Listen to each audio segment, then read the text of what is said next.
जय शंभूराज. मी बाबाराजे गणपतराव देशमुख. आज मी आहे राजकोट किल्ल्यावरती.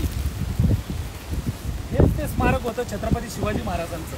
ते 2 दिवसापूर्वी ज्यांनी स्मारक बनवलं बसवलं तो म्हणतो की वाऱ्याच्या वेगाने पडलं. ज्या दिवशी स्मारक पडलं त्या दिवशी वाऱ्याचा ताशी वेग होता 35 किलोमीटर.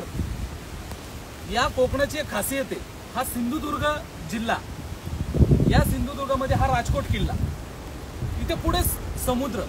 त्या दिवशी वाऱ्यात ज्या 45 किलोमीटर वेगाने ज्यावेळेस वारे वाहतं त्यावेळेस नारळ देखील खाली पडत नाही या कोकणामध्ये. आणि ज्यांनी पुतळा बसवला तो म्हणतो की वाऱ्याच्या वेगाने पडला. बरं ठीक आहे, पुतळ्याचं राजकारण कुणी करू नका, माझी विनंती आहे.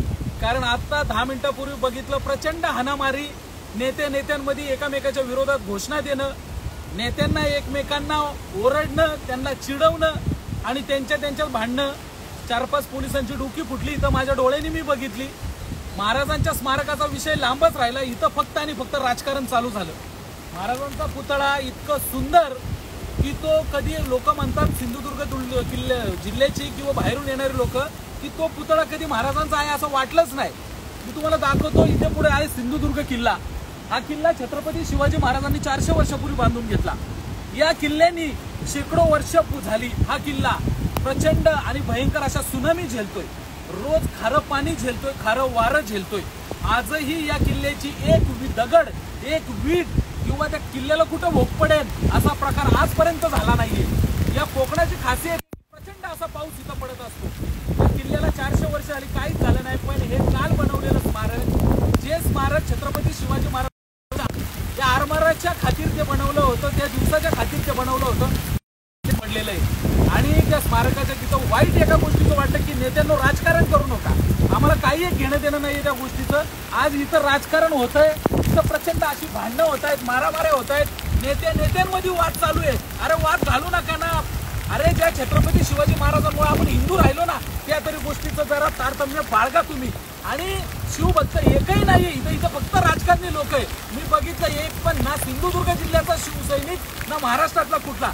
छत्रपती शिवाजी महाराजांचा शिवसैनिक बरं का, नाही तर तुम्हाला वाटतं एखाद्या पक्षाचा शिवसैनिक. एकही नाही इथं फक्त आणि फक्त राजकारण चालले. इथं फक्त राजकारणी आहेत. माझी विनंती आहे महाराष्ट्रातल्या शिवभक्तांना, बाबांना आपण एकत्र येऊ आणि या स्मारकाचं काय आहे ते आपण बघू. आणि ज्याला हे काम दिलं होतं, ज्या मूर्खाला, त्या मूर्खांनी पूर्णपणे वाट लावली इथली. जगातलं सगळ्यात मोठं स्मारक आपण ज्या नजरेने त्यांना बघतो त्या स्मारकाकडे, की जे समुद्राच्या तटावरती उभं आहे, जिथून हिंदुस्थानची आणि सगळ्या 130 देशांची सूत्र जिथून हलत होती, एक्सपोर्ट इम्पोर्ट जिथून चालत होता, त्याचे जनक छत्रपती शिवाजी महाराज. आणि आज जर पुतळा जर पडत असेल, आज जर स्मारक पडत असेल तर लाज आपल्याला वाटली पाहिजे. लाज त्या बनवणाऱ्याला नाही वाटलं पाहिजे. त्याची नीतिमत्ता त्याच्यापाशी, त्याचा धर्म त्याच्यापाशी, त्यांनी काय केलं, कुठून भ्रष्टाचार केला, कुणी केला हे त्यांच्यापाशी. इथं राजकारणाचा विषय नाही, इथं शिवभक्तांच्या अस्मितेचा विषय आहे. त्याच्यामुळं शिवभक्तांनी एकत्र या. इथं सिंधुदुर्गामध्ये राजकोट किल्ल्यावरती या, इथली परिस्थिती पहा आणि कारभार आपण आपल्या हातात घ्या. राजकारणी फक्त भांडत बसणार आहेत, फक्त हाणामाऱ्या, प्रचंड हाणामाऱ्या चालू झाल्या. इथं भीती वाटली आम्हाला, आम्हीच मागच्या बाजूला येऊन उभे राहिलो. प्रत्येकाने या गोष्टीची नोंद घ्या आणि प्रत्येकाने इथं या. तुम्हाला तुमच्या पद्धतीने निषेध नोंदवायचा तो नोंदवा, पण हे स्मारक कसं उभं राहील, ते आणखी कसं सुंदर करता येईल याच्याकडे लक्ष द्या. एवढीच विनंती आहे माझी. जय शिवराय.